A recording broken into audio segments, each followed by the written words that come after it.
Guys, ito pala yung bagong dating guys na binuksan na nila guys. Ito. Hindi ko na siya makuhanan ng ano kasi nabuksan na siya guys. Ayan. Ayan siya guys. Hindi ako marunong nito guys mag-open.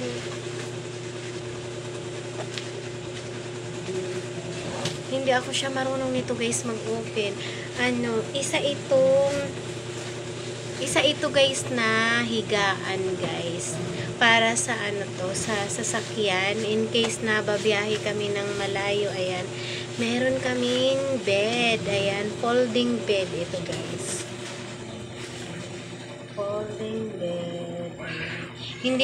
Hindi ko na naano siya. Ayan. Ayan. Hindi ko siya kayang i-open, guys. Kaya, ayan. Hanggang dito na lang, guys. Thank you so much for watching. Bye-bye. Love you all.